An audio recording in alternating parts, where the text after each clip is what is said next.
Adicionar sustancias para enmascarar el sabor de un alimento. Sustituir un ingrediente por otro. Adding substances to mask the flavor of food, substituting one ingredient for another, falsifying the name of a brand or product, and printing false information on a product's label are examples of food fraud, and they can pose a significant health risk.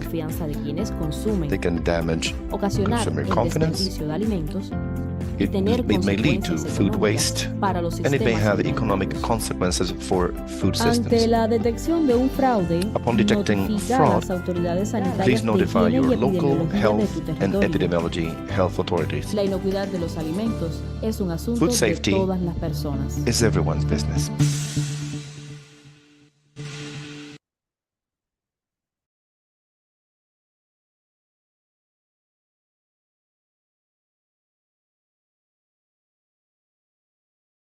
Sustituir un ingrediente por otro. Falsificar el nombre de una marca o un producto. Colocar información falsa en su etiqueta. Son ejemplos de fraude alimentario y pueden representar un alto riesgo para la salud, perjudicar la confianza de quienes consumen, ocasionar el desperdicio de alimentos y tener consecuencias económicas para los sistemas alimentarios. Ante la detección de un fraude, notifica a las autoridades sanitarias de higiene y epidemiología de tu territorio. La inocuidad de los alimentos es un asunto de todas las personas.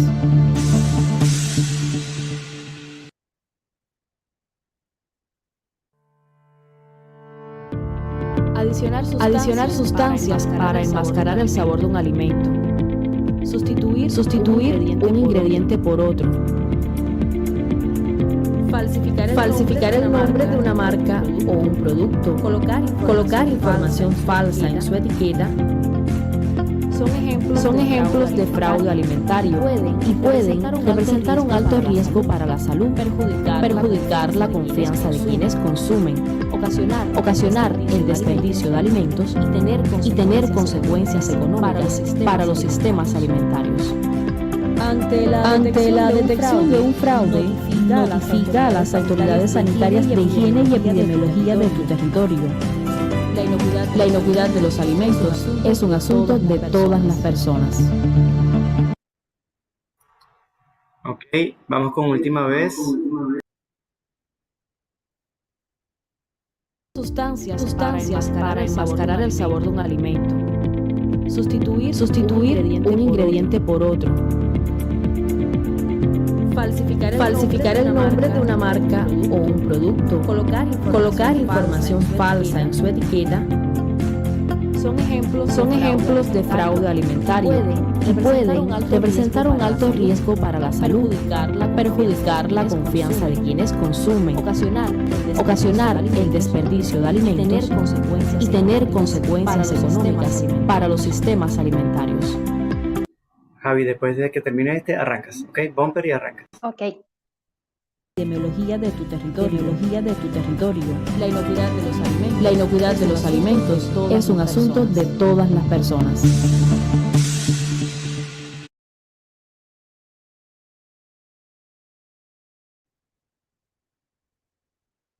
Buenos días, bienvenidas y Good bienvenidos. morning. Please be welcome, all of you who have connected to know about the implications of food fraud and its consequences on health. Although there's no international definition about food fraud this is commonly defined as a situation in which consumers are misled about the quality and or content of the food they buy or consume.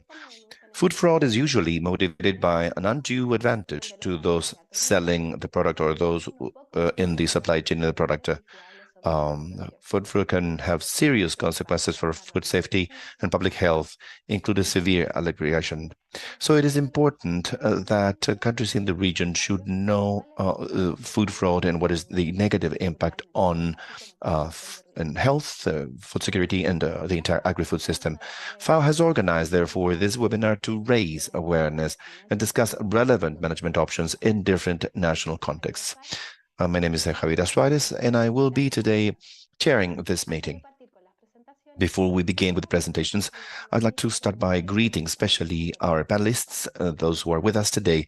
Masami Takeuchi, FAO Food Safety Officer, Cristina Huertu of the mixed FAO and International Carmen Bullón, FAO Legal Officer, Esther Garrido Gamarro, FAO Fisheries Officers, the representatives of teams of the FAO officers in the region, and the members, professionals, and technicians from academia, research institutes, producers, associations, and regional and global networks. I would also like to thank the Servicio Nacional de Calidad, SENASA Argentina, a request that came from us and the interest on this topic in the country and regionally. The regional office team at FAO, together with the food systems and food security from the city, organized this webinar. We believe it's going to be fruitful for all those of you attending. Thank you very much for attending and for being with us. Let me remind you that we're broadcasting this event with simultaneous interpretation into English. You can follow us through Zoom and FAO's YouTube channel from the website www.fao.org/Americas, and also from our Twitter account at FAO Americas. Please comment on the event on social networks with hashtags food fraud and best production.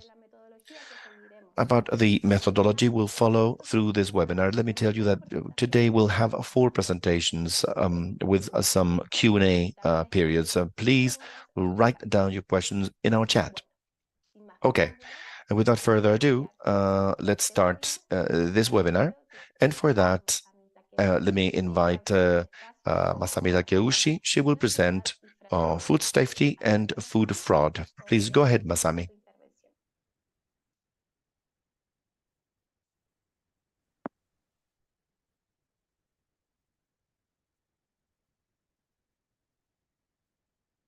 That all the participants would be able to, buenos dias. And I'm sorry that I am speaking in English, and then hopefully that everybody can find the button on the bottom to find the interpretation in Spanish. So today that I am talking about a very introductory overview of food fraud from the food safety point of view, and then focusing on what it is and then how it happens. So as Javiera already said, that food fraud doesn't have any internationally agreed definition. So what Javiera explained is more or less the situation that what food fraud means, but then we can find in various different definitions of the common elements. The first element is that food is misrepresented. And then this misrepresentation is somehow intentionally done. And then for the purpose of their financial gain, so very much economically motivated. And then this is in a way that deceiving the consumers in terms of amount, quality, and or identity of food. So this is to understand what food fraud is, and then to understand that what we are going to talk about today. And examples can go back into the history that the 1,700 years of BC, that there is ancient Babylonia, that we already have some sort of documents that some market vendors are already doing a food fraud by deceiving in terms of the amount of food or drink that they are selling. And then even ancient Roman Empire, still before Christ, that the diluting milk with the water or mixing wine with the grape juice is very common food fraud that have been conducted at the time. And now in the urban days that we sometimes have this situation that the vegetable oils mixed with this olive oil, so and then they sell as extra virgin olive oil. So this is a quite clear deception of the consumers by the faking the quality.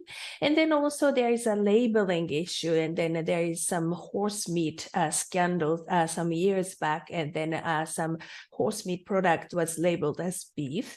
And then also that this is also common that the honey will have this corn syrup added, but then still sold as honey. So these are the examples of food fraud. And I already explained about some types of fraud, like replacement, completely different or partially different, like mixing, or concealment, that some sort of ingredients or some additives are there, but they're not really telling that they are there, or dilution is very common, and the inadequate declaration of amount of the food or origin of the food, those are also considered to be food fraud. And also the addition of non-approved ingredients or additives, those are also food fraud. And mispresentation, for example, copying the brand or making the packaging look like some sort of a popular brand is also considered to be a fraud.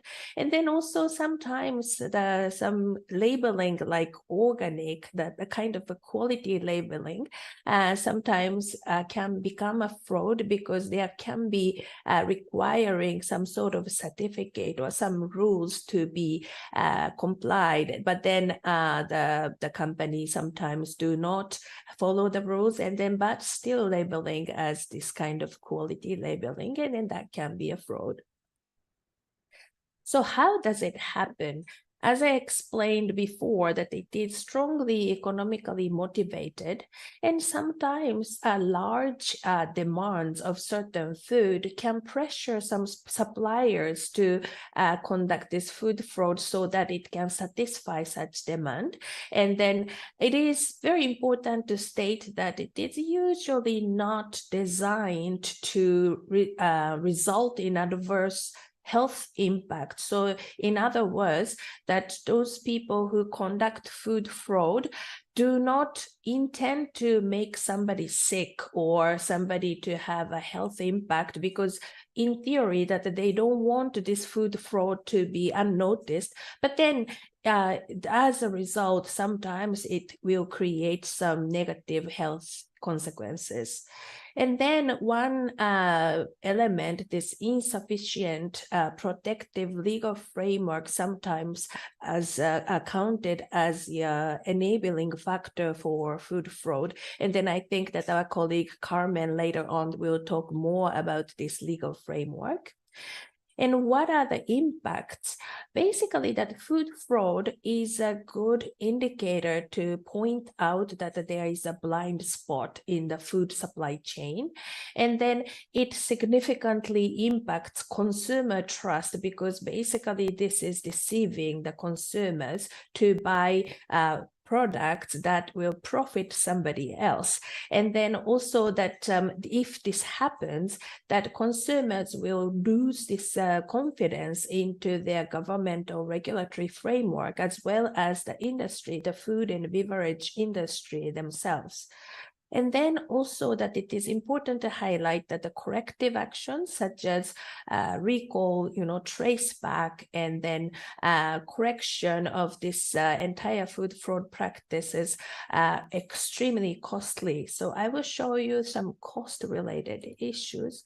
This is from the report from 2019. And first of all, that more than $100 million estimated worth of goods are being targeted to this food fraud. And then this will consist of 16,000 tons of food or drink products. But then you can see this small number, 3.7% of the products were deemed to be unsafe. And 16% were of a lower standard than expected.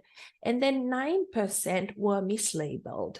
But the last one is something that is a big number, $40 billion is the consequence that this entire food fraud is costing the entire sector of the food sector in the agri-food systems in order to manage and then also correct this situation. So this is a very costly management problem. Now that I would like to talk about a little bit about the implications for food safety competent authorities. So I said that 3.9% is seeming to be unsafe. That means like 96 point some percent of the food is not really affecting food safety. But at the same time, that it doesn't mean that it is not at all food safety issues, because that food fraud mitigation or management and corrective actions are likely to be tasked mostly to the food safety competent authorities. Of course, there are some other cases happen. For example, the legal actions have to be done by the other sectors, but then mostly some sort of enforcement has to be conducted by the food safety competent authorities. So I think that this becomes the issue for the food safety competent authorities. And then I said that the 3.9%, it is small, but it's still, these are the food safety implications. So some cases may lead to mild to severe health consequences.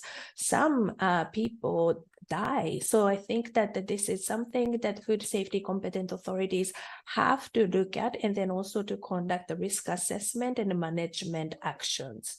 And food fraud has been a concern for the regulators for centuries in the many places of the world. And then in this sense, that FAO provides support in terms of the technical capacity development, and then also the policy and legal advice, and then hosting the secretariat to the Codex Alimentarius Commission, which is the international food standard setting body, so that we could provide a scientific advice to the standard setting at the international level. And then also the technical assistance is provided.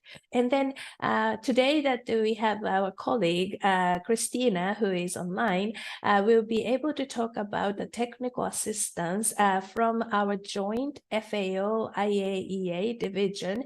It's very practical and then very scientific technical assistance they are providing. So I am going to give the floor to Christina, who will be talking about more about what she does and then her team does in Vienna, in Austria. So over to you, Christina.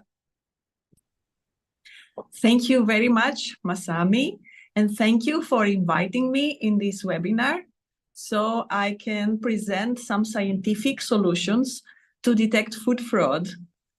If you could please go to the next slide. I just wanted to show where our laboratory is located. It's one of the 5 laboratories of the joint FAO-IAEA Center in Austria. And this is my team. Please, for the next slide. And I give here the first example of a technique that we use to detect fraud in spices. Unfortunately, spices is type of commodity that is target for fraud. And sometimes this is only economically motivated adulteration, but sometimes it has also background of food safety, as I can give here the example of adulteration of turmeric, curcuma, which is sometimes mixed with a very toxic mineral, yellow-colored mineral, the lead chromate.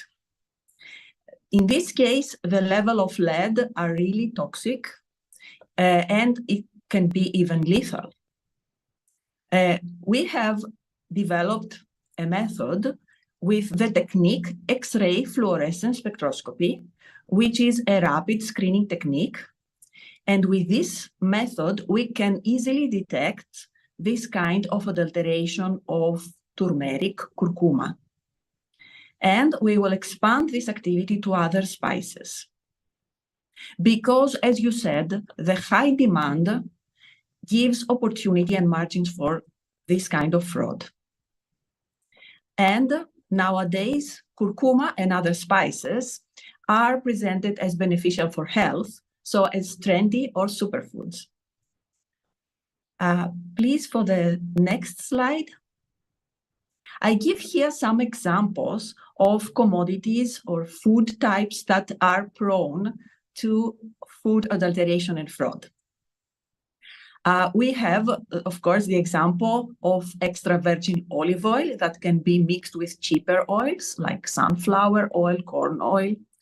We have also the issue of mislabeling plant varieties such as Arabica coffee beans, which is the most expensive and of higher quality, and it's sometimes mixed with Robusta coffee or totally substituted by Robusta coffee beans. Perhaps you remember some years ago the scandal with mixing melamine, which is highly toxic, with milk powder formulas for babies. And this had fatal consequences for newborns and babies. So is this now the case that we need to verify if we buy, for example, pure milk for our children? Honey is another commodity that is adulterated with syrup of corn, for example.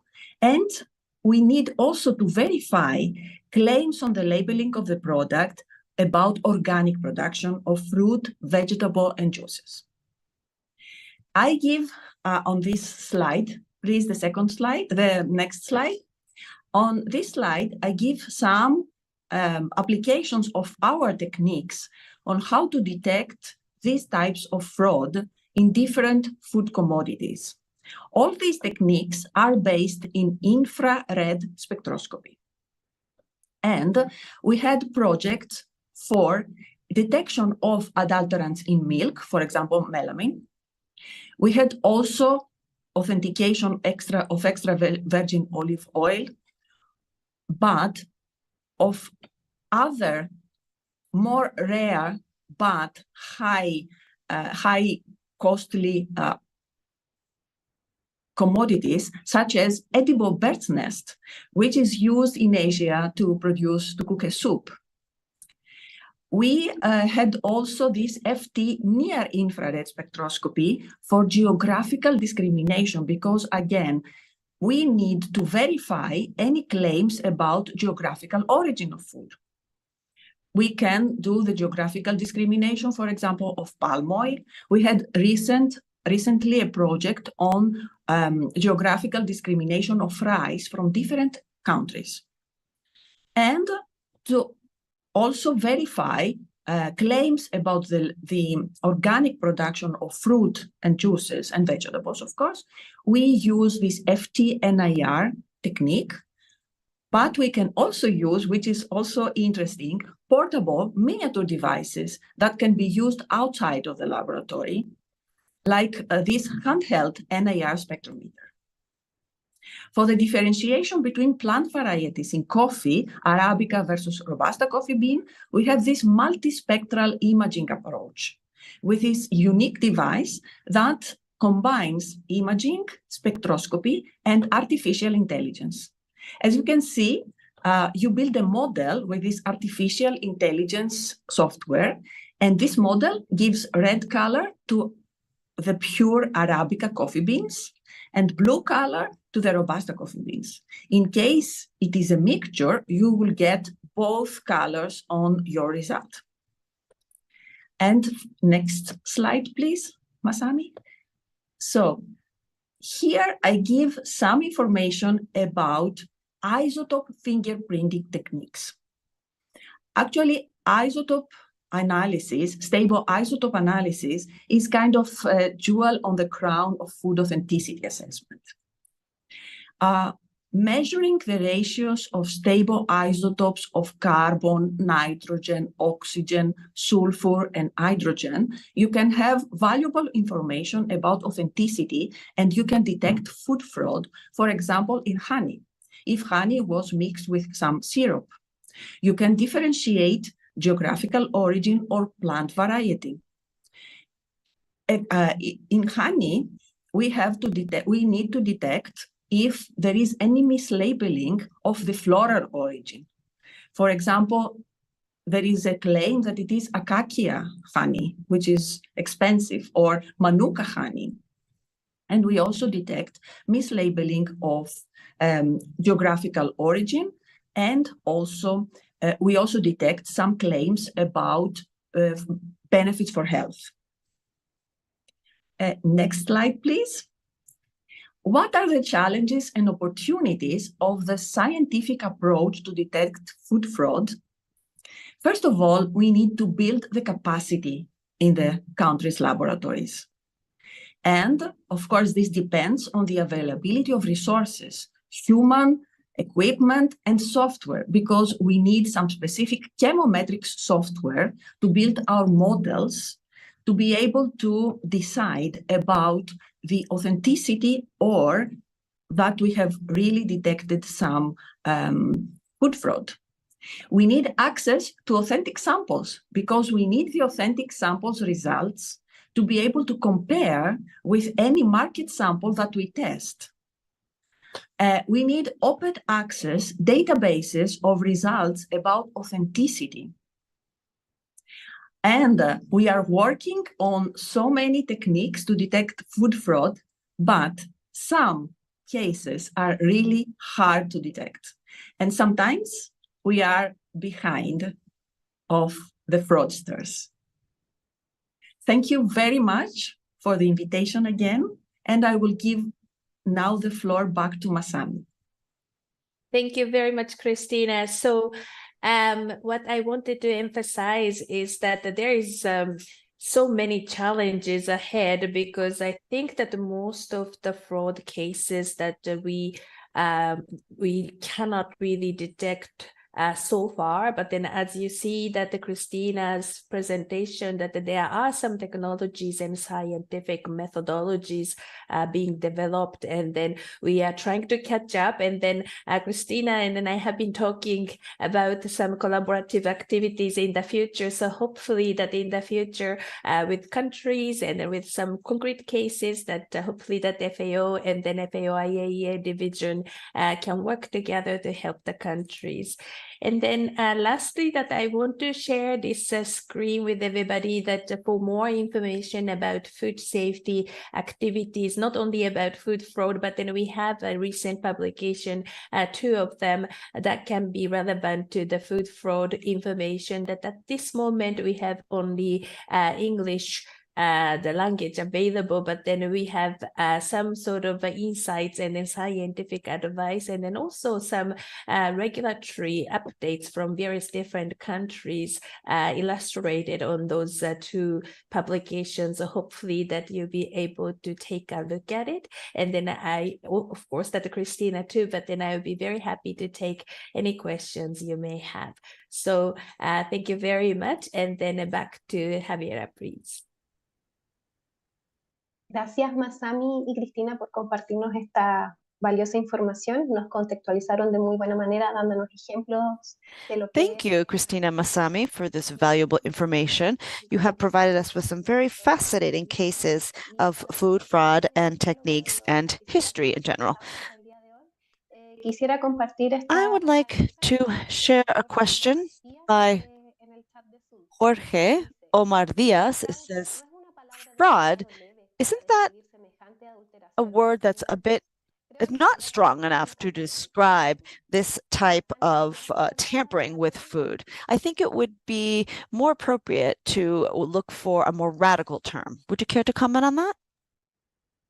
Happy to answer that question. That the nomenclature is a big issue, that as I explained, that we really cannot come up with the international definition at this moment. And then like this questioner, that some people think that this is such a crime, and then we have to call it crime rather than just the soft word of food fraud. So some opinions exist, and then there are lots of similar terminologies exist. For example, counterfeiting or bioterrorism as a radical case. So I think that there are some opinions and then some ideas there, but then at this moment that we are not really finding a way to determine the terminology at the international fora. I think that Carmen may have some insights on this. Can I give the Carmen the idea, the floor?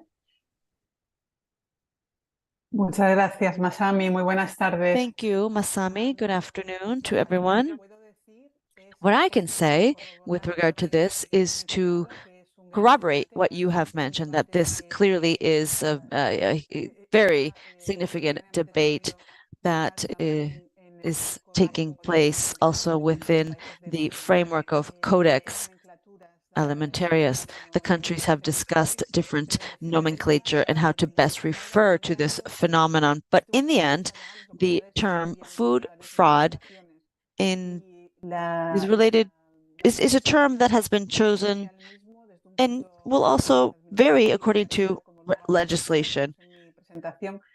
I will refer to different administrative aspects in my presentation, but of course it will, in the end, depend on national legislation. So the burden, if you will, with regard to the relevance attributed to the term will always be related to how the countries regulate this phenomenon. Por compartir tus impresiones. Thank you, Carmen, for your remarks. Now let's go on with a next question from Martin Jacoc. Says, good morning. I have making this question because I'm doing a thesis on AI with regard to food safety, and it's quite interesting that you mentioned software used to detect food fraud. Where can I gather more information on this topic, generally speaking, and on the software? Sorry that I'm waiting for the interpretation, but then, yes, I am very happy to answer this question because I just started the initiative on AI and food safety, artificial intelligence and food safety.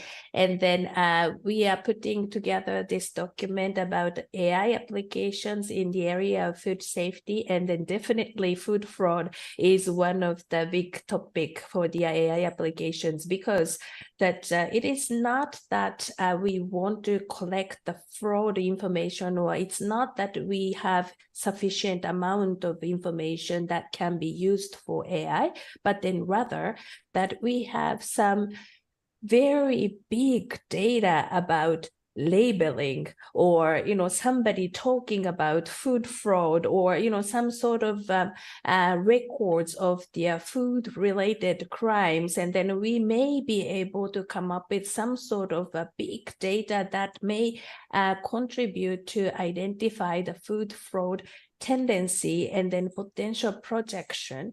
But then I want to just also emphasize that it may be possibly an overhype too. I mean, artificial intelligence in general can be a topic of something that people get hyped up because it is cool, and then it is something new, and then people like to expect so much from something like AI produces. But then in our opinions at the food safety group, that we really have to be realistic about this kind of IT related applications, because that AI will be only possibly accurate when there are tons of relevant data.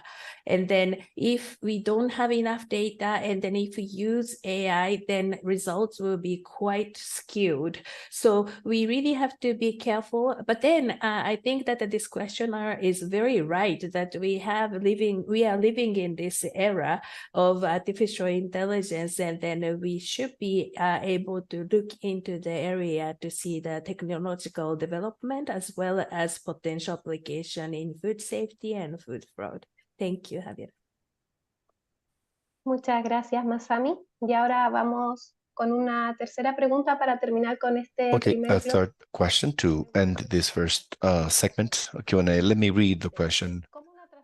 How digital traceability can support the identification of fraud? Is it possible for digital traceability to demand less from the government institutions that do the enforcement on the products? Yes. Christina, do you have any insights on the digital traceability?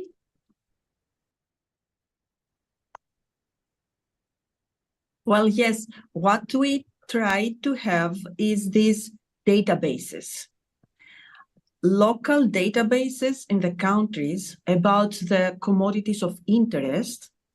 So that's why we need the authentic samples. First, we run the analysis. So we apply the technique with as many as possible authentic samples. And we build a database.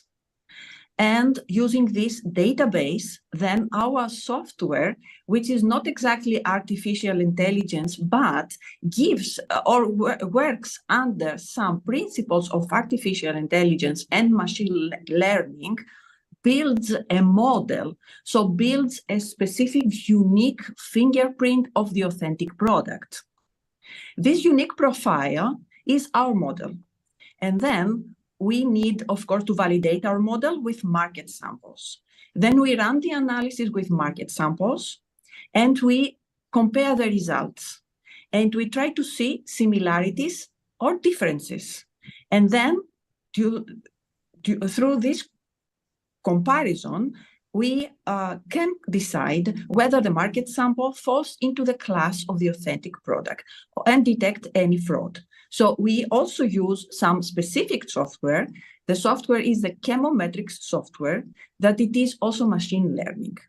And some of our instruments, as I show with the multispectral imaging, use some application of artificial intelligence. But I hope for more development in the future. Muchas gracias, Cristina, por abordar esta pregunta. Thank you very much, Christina, for your kind reply. In YouTube, they are asking if we are going to share the presentations of this webinar. Of course, on our website, you'll be able to check the recording of this webinar and the presentations that we're going to upload as soon as we can. Let's go on with the agenda. So we're going to offer the floor to Carmen Bullón. She will talk about legal aspects and regulatory aspects. Please go ahead. Thank you very much, Javiera. My name is Carmen Bullón. As Javiera explained, I'm a legal officer at the Development Law Services. This is a service that is part of the legal office at FAO, where there's a number of attorneys that are providing support to the regions and regional agencies in the development of legislation and the analysis of any topic that has to do with legal matters. Under the mandate of FAO, we also have an officer in Latin America, and we work in all topics under FAO's mandate. And one of them is that we've been working in collaboration for a few years with the food safety is the topic of food fraud. Recently, in the last few years, we have been conducting research regarding different regulatory approaches in order to respond to food fraud issues that I will describe this publication. It's been developed in collaboration with the University of California. And we study through that both what different countries have done, as well as other approaches that can be adapted to different legal systems. I will share my presentation as of now. If you could please confirm that you can see it and that it is shown in presentation mode. Yes, it is in presentation mode. Go ahead. Okay, thank you. Well, the regulation is the development of codes is as old as trade itself. Masami has mentioned the Hammurabi Code in Babylon that considers sanctions, and if somebody manipulated wine, it had to be disposed of in the river, according to the Hammurabi Code. Later on, in Rome and Athens, that are to avoid the adulteration of wine, there are regulations in the United Kingdom, specific law for adulteration in 1860 that is still current, and its protections have been part of the food and drink safety in different countries. Food fraud is as old as the existence of food sales, and from the beginning it has been subject to regulation. The legal approaches in history change significantly, but they have been focused on sanctioning and protecting the market and sanctioning these activities.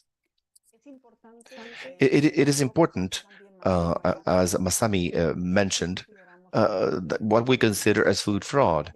And well, there's no single definition that has consensus worldwide.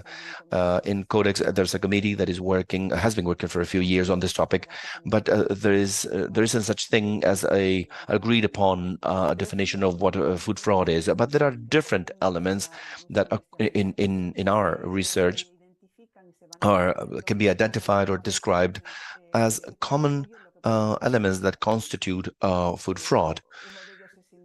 One of them, of course, is the fact that there should be an economic motivation, and it should not be a mistake. It needs to be that there needs to be tampering with the product. That product is sold, which is different from the original standard, or compared to a higher standard.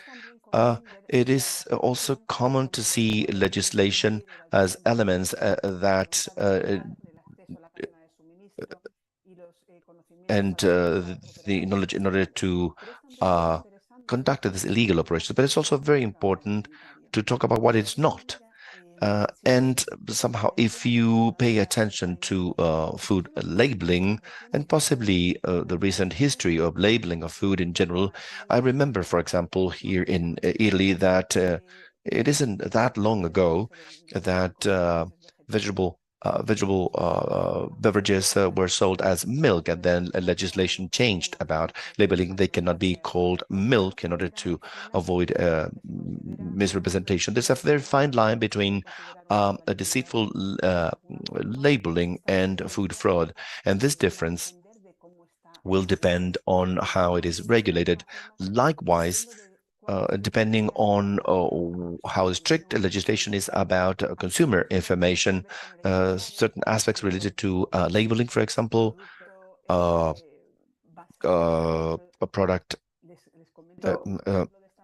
One example this morning in the supermarket, for example, cheese, ground cheese compared to pecorino. Pecorino cheese, what does it mean? What percentage does it have to have in order to be pecorino? How much cocoa should there be in chocolate? There's an international standard. But in the absence of an international standard, what should I consider that induces a mistake so the consumer will buy a product that may buy something thinking there's something else? That will depend on how regulation manages it. There are so many ways to call food fraud, and in legislation internationally, there are several terms that, in one way or another, may overlap with what could be considered food fraud. But definitely the elements that are identified as key in order to define food fraud are the intent. There needs to be a will to deceit. There needs to be fraud itself. There needs to be an alteration of the product that is going to be sold and bought. And as I've said, and there needs to be an economic motivation. Fraud may be related to the product features, the essential quality of the product that is expressed in its organoleptic features, physical property, and chemical properties, but it may also have to be with how it was produced. We heard before about organic farming. Maybe the end product is not that different. Qualitatively speaking, however, the production process must have been different. Or if you think of other types of certifications, quality certificates such as fair trade or Rainforest Alliance, if the process has not been followed according to how the buyer expects it and according to the standards that the production process abides by, there may be also food fraud in that case as well. It is very important that and this is very much related to how food fraud is defined in a country. What are the effects of food fraud? Because depending on what the effects are, that must be a priority of public policy in countries. The country may define to address the regulation of food fraud through a different type of legislation. The first element to consider is that food fraud, it's a quality problem of the product. Quality referring to the product itself or the process itself. It's a quality issue, but this quality problem precisely because of the lack of controls enforced to verify that the quality is expected one, it may give rise to very severe food safety problems as the ones that have been expressed also by Christina. And this is why in many jurisdictions, enforcing food fraud is addressed, and regulation in this case is addressed from the point of view of legislation regarding food quality and safety, and also because the authorities that have a larger capacity to monitor products and markets from the quality point of view, and therefore detecting fraud many times, that are the same institutions that are taking care of food safety. But it is quite usual in legislation regarding food safety to also find elements or provisions that also respond to quality issues, including food fraud. But also, food fraud erodes consumer trust and addresses the right of consumers to having truthful information and also information that is clear about the product that they're buying. That's why in many jurisdictions, fraud is addressed, including food fraud, through legislation regarding involving consumer protection. In many countries, is part of private law that somehow is dealt with differently compared to how food safety is dealt with in court. In many countries, you find this approach from access to information and also access to information about consumer products. The regulation of food fraud is dealt with through the consumer protection legislation. But also, food fraud erodes the benefit margin and also distorts competition in the market. And this is why another way of addressing fraud from a legislative point of view is legislation that oversees competency in the market, competition in the market, and also fraudulent measures or products that it's been tampered with, and also best trade practices.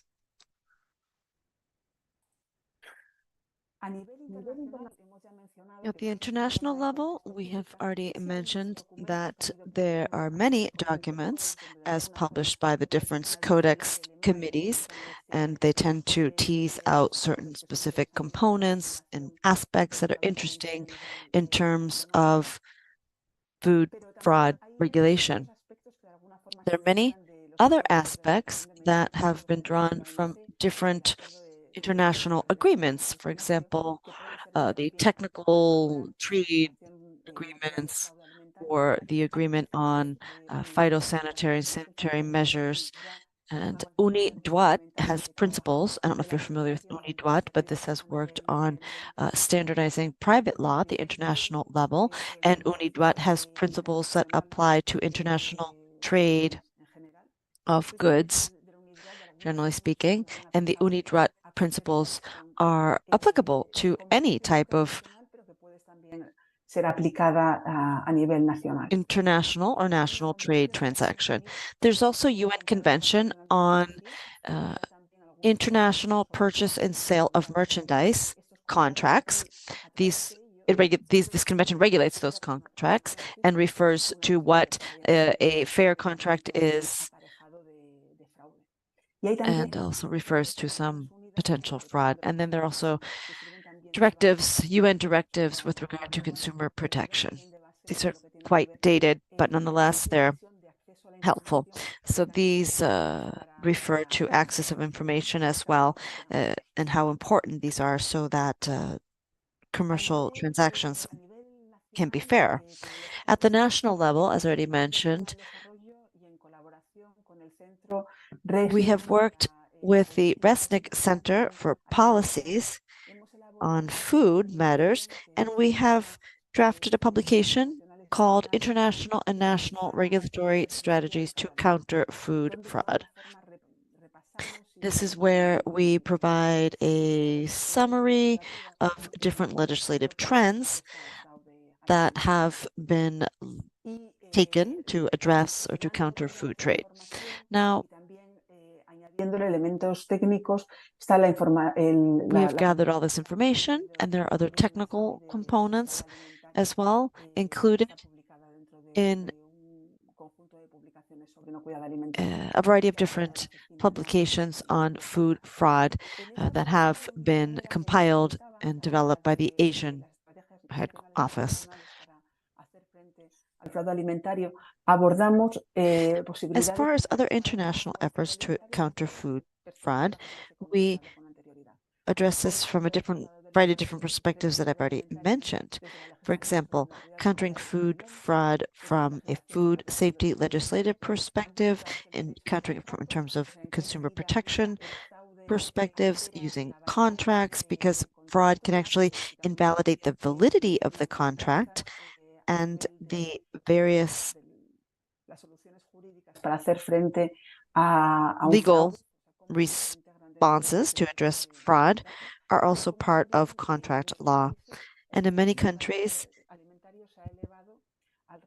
food fraud has been determined to be a crime.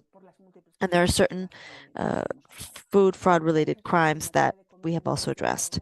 With regard to international trade and customs, we also believe that they are a key instrumental area to address food fraud. They help to interpret fraud. And then we have many different specific regulatory provisions regarding concrete commercial practices. We have really dug our heels in, and we are about to publish a document related to legislation and how e-trade brings about a more vulnerable situation for the purchaser.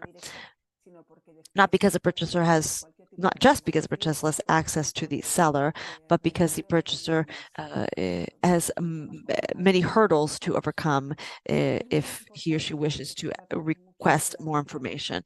Now, we have also focused significantly on the role of this private sector. The role of the private sector in terms of food fraud, countering food fraud, is essential. We know that often the private sector will lead to self-regulation or co-regulation. This is also through certification processes, and often this private sector has led these initiatives. And public-private partnerships between the government and the food safety industry may also bring about a context in which it is easier to address food fraud. Let's talk about some legal interventions that are recommended. For example, it's very important to adopt a legal definition of food fraud at the national legislative level in order to figure out how to best address this issue. It's also important to define what we consider fraud to be and what non-fraud is. It's also important to assess a product's vulnerability to food fraud. Cristina referred to the spice market, for example, and the olive oil market and honey.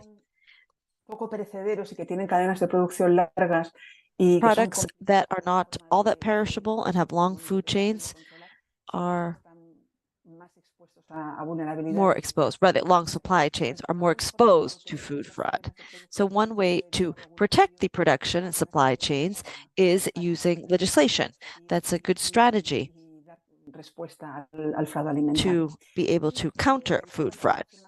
And then, of course, it's important to conduct a review of national food safety and quality legislation to make sure that these legislative practices are in, in keeping with Codex Alimentarius. For example, you could begin from the farm to the table approach. You could ensure that there's interministerial coordination. You could also address labeling, a wealth of different provisions related to certification, food monitoring, food control in all the different phases along the production process. And then let's also talk about legislation, consumer protection legislation. I refer to this. It's important to recognize that consumers have the right to receive truthful, valid information. And it's also important to remember that consumers, in the end, are the ultimate victims of food fraud. Moreover, it's important to develop a framework related to food fraud applicable to e-commerce. This is related to transparency, data transmission, keeping records, and import controls and other components. Moreover, it's important that any legislation enacted regarding food fraud be actually realistic and that the country has the capacity to enforce said legislation. When you see that there's a disconnect between what the law requires and what the country is able to enforce, that provides fertile ground for individuals wishing to conduct food fraud. So it's necessary to make sure that you have the proper control and monitoring capacities. It's also important to understand and identify where you have the most vulnerable production chains. Anyhow, that's what I have for you. My final comment was related to technological innovations, but Christina has addressed this quite comprehensively. So there's some quick comments with regard to different devices and tools. And many of these obviously would benefit from a regulatory framework as well that would allow for their use at ease and provide specific response capacity. And with that, allow me to give the floor back to Javiera. Thank you so much, and I am available for Q&A. Muchísimas gracias, Carmen, por esta ilustradora presentación. Carmen, for that inspirational presentation. I would like to read two comments that we've received via YouTube. One from Solomon says, building human capacity and infrastructure such as laboratory methodology and having handheld devices, among other tools, are the necessary tools that really need to be applied throughout the entire production chain. There's another remark that we have received from Orlando Gonzalez Rios from Senasa, who says, we have electronic certification and traceability system for honey, which we use to verify the quality and content of our honey. So thank you. Thank you so much. Before giving the floor to the next speaker, I would like to provide you with some quick announcements. If you have questions, be sure to post the questions on the Zoom chat or the YouTube chat, and we are gathering your questions. If you have a question, make sure you mention the person the question is for, so that we can go through this quite quicker. And then we have two hashtags, fraude alimentario and no cuida de alimentos. Those are the two hashtags, and this is being recorded as well. And soon we will be also uploading the presentations given by our four panelists. Again, in the chats, you will see the links. Moreover, allow me to mention that we we have more than 400 participants taking part, so we're very pleased with the turnout. Those are just some of the quick messages I wanted to share with you. And now let us continue with our agenda. I will give the floor to Esther Garrido, who will be sharing some case studies with us in the fisheries sector. Thank you, Javiera. Good morning, good afternoon from Rome. My name is Esther Garrido Gamarro. I am a fisheries officer and I work at the FAO Fisheries and Aquaculture Division. I work primarily with food safety matters. Y bueno, en estos últimos años también hemos empezado a trabajar con. In recent years, we have also begun working with food fraud as well. Do you have the presentation? Can you see the presentation? When we cannot see your presentation. Un segundito. Vamos a ver. Ahora sí. ¿Ahora sí? Sí. Fantástico. Voy a ver. No. Un segundo. Ah, sí. Sí, va con un poquito de retraso por lo que veo. Un momento.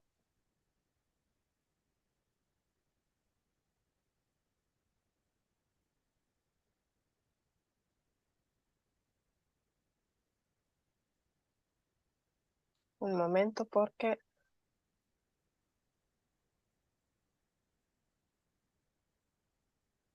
¿La están compartiendo ustedes? La está compartiendo Masami. Ah, fenomenal. Masami is sharing your presentation. Okay, thank you, Masami. Okay, I'm going to present case studies and a little bit of the context in the fisheries and aquaculture sector, which is quite vulnerable to fraud. And this is how it's been discussed by several reports. For example, the report published from Interpol in 2016 that placed it as the third category of food with the largest risk of being subject to fraud. A European Commission report sets it as the second category. And this has to do with several reasons. Among them, that there are many competent authorities involved, not only in terms of food safety, but also involved in the prosecution of fraud in fisheries and aquaculture. So that adds lots of difficulties. Also, there's a significant importance in unregulated illegal fisheries and unreported fishing that that takes place in many parts of the world. And among other cases, it is also important to mention or to highlight the lack of knowledge, the lack of awareness in many places of fish taxonomy. So this makes it easy for fraud to happen. That lack of awareness or lack of knowledge translates into the replacement of species, replacement of more expensive species for cheaper species, and it is quite common in this industry. I'd like to mention a report, an FAO report that was published in 2018 that offers an overview of food fraud in the fisheries sector. And I would also like to highlight that we are currently working to update this document, and at the same time adding specific case studies to this FAO report on food fraud in the fisheries sector, and some tools that exist in order to fight it, all kinds of tools, not only legal tools, but also technical, analytical tools as well. Next one, Masami, please.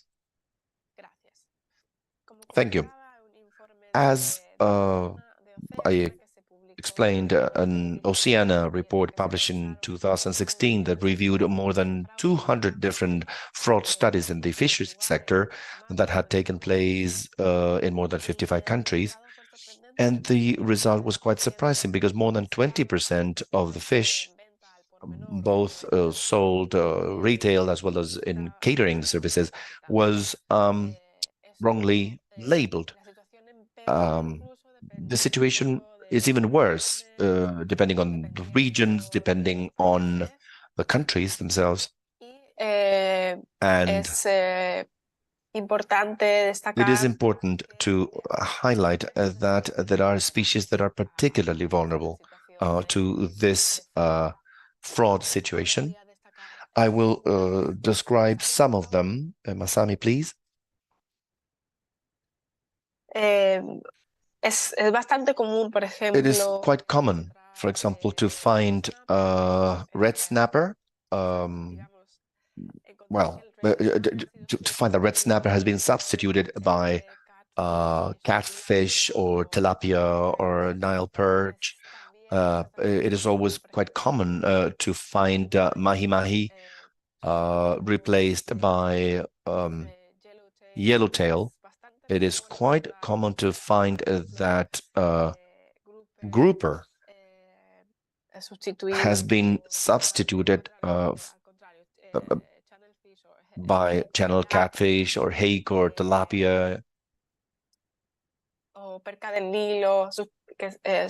or Nile perch replacing grouper. And although at first that taxonomically it is almost impossible for this to happen, it is not that difficult actually when you have already a fish that has been processed you find it in a fillet form already. Next one. Okay.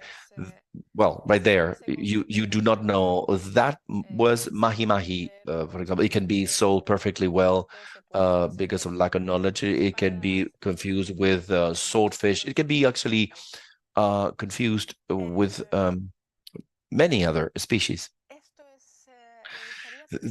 I would also like to highlight some of the cases that were discussed in the region in this Oceana report. Also recognizing that maybe it may not be fully representative of the current situation. At the time, the fraud cases that had been reported on papers and different publications were researched. The actuality of it may be completely different. In this case, this study underscored the existence of fraud in the region, highlighting that 63 samples of bagre, known locally, and they discovered that 80% of it was poorly labeled. Of course, there was more fraud in the case of in cases when the fish was already processed. There's a study that showed that 55% of 44 samples from shark were identified as a completely different species, as a swordfish, for example. There are some additional implications of dangers because it is an endangered species we're talking about here, which is quite a concern. And at the same time, products such as tuna ended up being shark in other studies in the region. It may not be a sustainability or conservation problem, but mostly an issue with the food safety because the mercury levels are much higher in the case of a shark, and they may have an impact on certain population groups, children, pregnant women who may eat, who should not eat certain fish species, and specifically shark. Shark the shark species has a very high content of mercury, for example.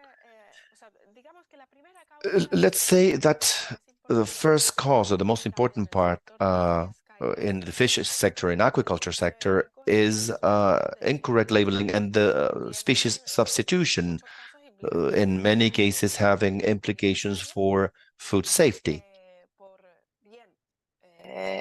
Por la presencia de toxinas, porque pensamos que Because of the presence of toxins, because we know that we may be consuming certain type of product that and we should not assume any level of toxicity, but there are toxins because it's a different species. Same thing happens to histamines. We may be eating some contaminant, and that entails additional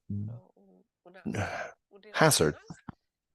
También por la presencia de metales pesados, el ejemplo del heavy metals. The shark that I just mentioned, that would be a valid example in this case, and also the incorrect use of certain products that, for example, should not be eaten raw, and they end up in a raw preparation.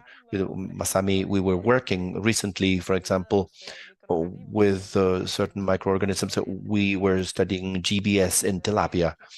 Well, where we found cases of restaurants that do offer tilapia as if they were a different species that can be eaten raw, and this entails a number of food safety problems that may be extremely severe.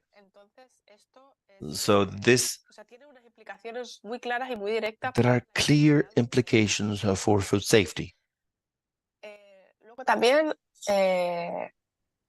es importante destacar que it is also important to mention that there are tools that exist to fight fraud in this case, such as good traceability systems, good taxonomy knowledge. When you have a fish whole, it is easier to determine the taxonomy. And in that case, competent authorities, because of a relatively low cost, may publish on their web pages to the entire industry the taxonomy of the products in the fisheries and aquaculture industry, and also what they import, what is usually imported or what is marketed more usually. Having a seamless regulatory framework, it is difficult sometimes to prosecute. Having a consistent inspection system and analytic techniques that will help you in this case for species substitution. DNA barcoding is used as a technique in that case. Next one, Masami, please. Then also, there are many cases. This is the second most popular case of fruit fraud, or substitution of fresh product by unfrozen product. It is much more expensive to keep a product fresh compared to one that has been already frozen, and this is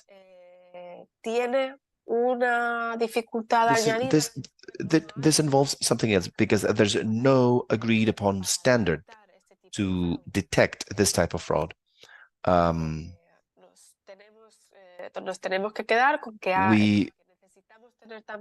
We need a traceability system, in this case a labeling system as well, or a seamless regulatory framework, an inspection system that is consistent. But we need to apply analytic techniques, and sometimes they need to be combined in order to make sure that we avoid the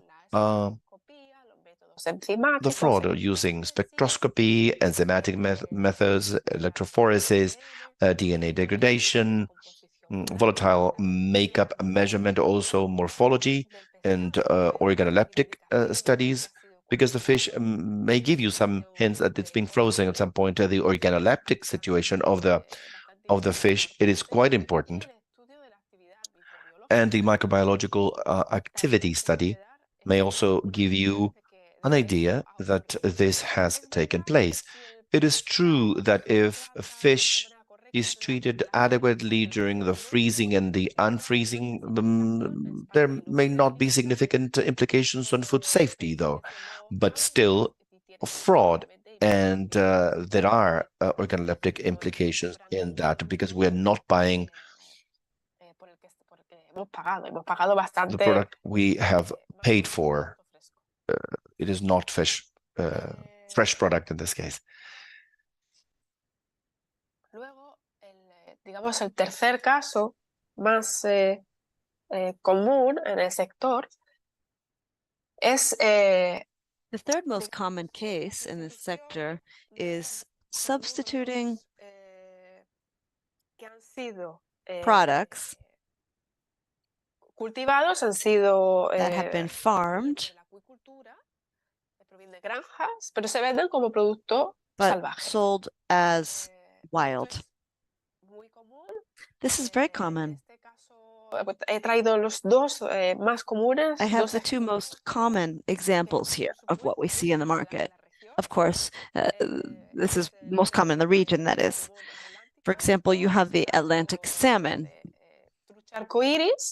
or rainbow trout, which are both sold as Pacific salmon.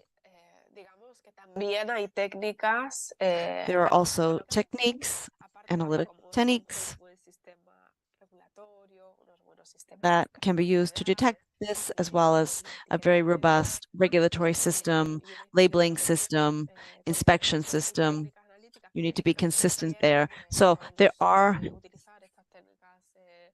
analytical techniques that can be used. You can use, for example, DNA-based techniques, photochromatic techniques, or other types of spectroscopic techniques, for example. What are the implications of this for human health? Well, there are many. For example, there may be heavy metals present, or there may be antibiotic trace products present as well. And unfortunately, if these are not subjected to inspection, they will never be detected. For example, you will never detect antibiotics, trace antibiotics in products if you don't look for these. The same thing applies to heavy metals. But we're not necessarily going to be looking for that because we think we're dealing with a wild fish, a wild salmon. So why would we test for antibiotics? Now, in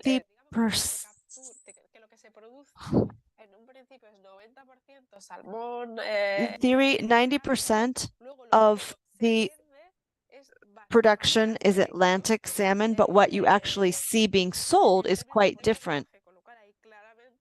In terms of percentage, clearly there is fraud because these types of these fish species have different costs, a different price. Next slide, please. Esto sí, perdona, la falsificación del origen geográfico. Tenemos muchísimos productos que tienen, digamos, let's now refer to fraud in terms of geographic origin. There are many products that have their geographic origin certified. I have chosen the Scottish salmon as a good example because this salmon is very similar to Norwegian salmon in terms of quality, in terms of species, attributes, organoleptic qualities, but it's significantly more expensive. Scottish salmon has a guaranteed origin certificate. It comes from a very small geographic area, and there have been occasions where we have seen that Norwegian salmon is being sold as Scottish salmon. Even rainbow trout has been sold under the label of Scottish salmon, and there are many tools to detect this type of fraud. But again, you have a DNA technique. But again, these techniques are not always so reliable because in the end, we are testing the same species. So you need to work with different types of techniques that are perhaps more appropriate for this type of problem. For example, isotope analysis. And in fact, I was just recalling how we used to conduct mass balances. And when that was carried out, it was detected there was much more Scottish salmon actually being sold. 3 times as much on the market than the Scottish salmon producers were able to actually produce. So clearly there was a contradiction there. So it was necessary to get in touch with the supermarkets and the retailers and the producers to try to detect where the fraud was actually taking place. So again, this brings me back to reiterate how important the role of the private sector is in all of this. Instead, you only have 2 minutes left. Please wrap up. Thank you. I would also like to mention that there's a problem with excess use of water, retention agents to increase the weight, but this is not being declared. And there's excess use of breadcrumbs, for example, breading. And what are the tools to counter this? Robust regulatory framework. Next slide, please. Visual inspection that's consistent, and others. This is the final example. There are cases of fraud due to the use of additives. That's quite common, in fact, in fish products, but in meat products as well. Carbon monoxide, for example, is widely used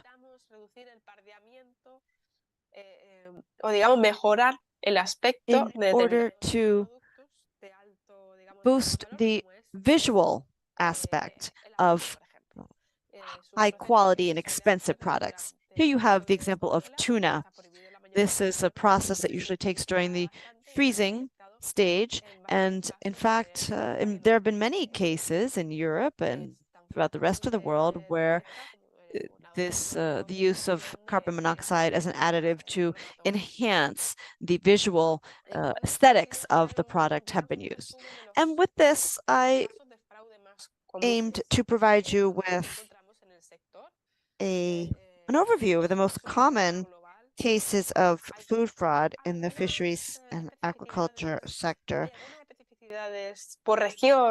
Obviously, in certain regions, you will find more specificities, but nonetheless, this is a phenomenon that occurs across the globe.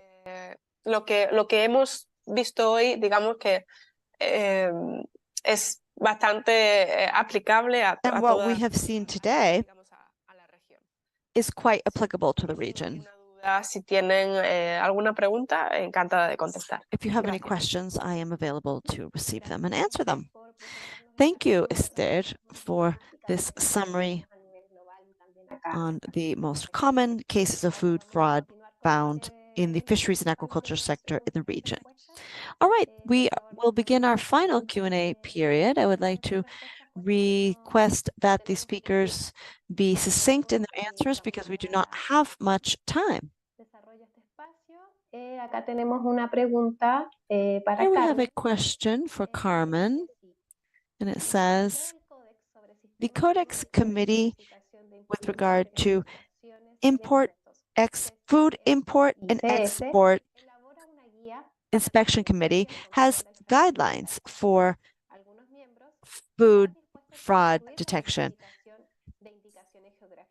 Some members would be willing to exclude geographic origin detection measures in order to address fraud. What is your take on all of this?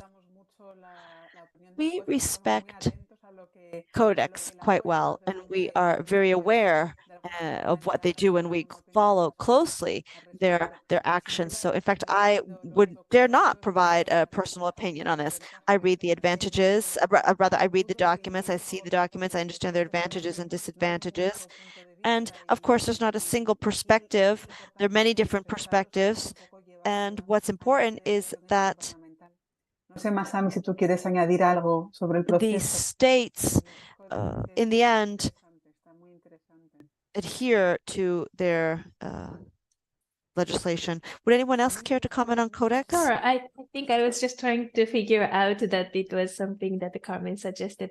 Yes, I do agree that Codex works not in the opinionated discussion ways, but the more to exchange the information and exchange the views from the different geographical point of view, and then also to try to have something in common, everybody to be on the same page, so that some sort of consensus can be built in the global situation. So I am doing the same thing as Carmen said, that I try to observe the discussions, understand the perspectives from different countries, and then try to come to some sort of the middle ground so that we can all talk in the same language. And then there are some opinions now that the specifics, that is what this questioner was asking, is discussing, and then we are trying to pay so much attention to the discussions ongoing, and then we will try our best from FAO side to provide the most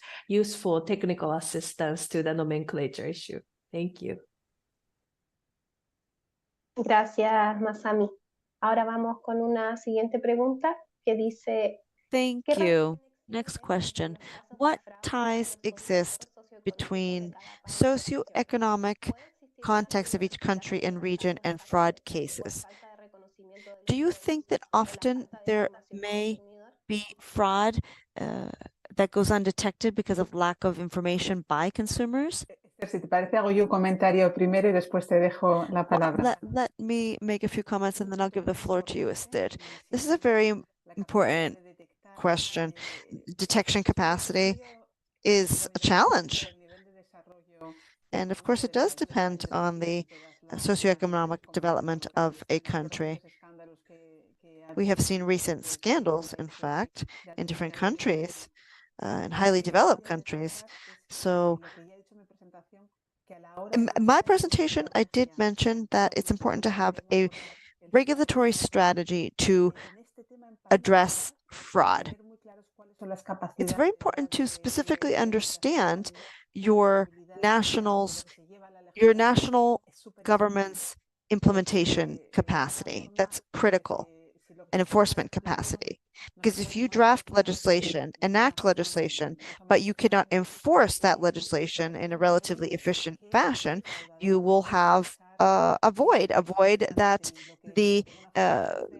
those committing fraud will fully take advantage. So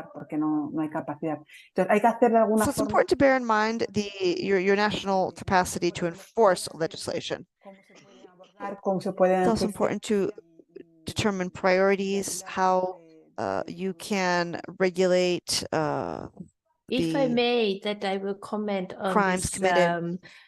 Awareness making the differences. I think that this comment is correct, that I do see the geographical differences in a certain region. It's so aware of this food fraud happening, and then in that kind of region that this detection capacity and then also the management capacity increases. And then there are certain regions the awareness is quite low, and then of course that this region is very slow. So I think I like this comment that I think that we can start from the awareness. And then as Carmen was saying, that understanding what kind of legislative or regulational the framework exists to manage this food fraud situation, I think that is the next step. So Esther, do you have anything to add to this?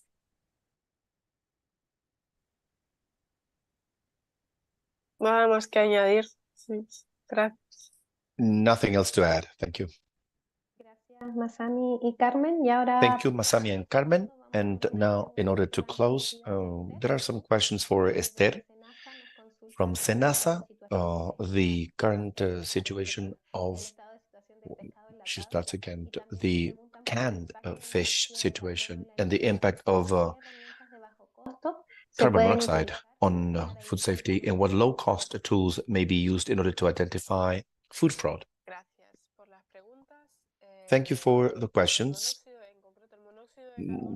Carbon monoxide may have mild implications, a simple headache, or it may cause very severe neurotoxicity, depending on the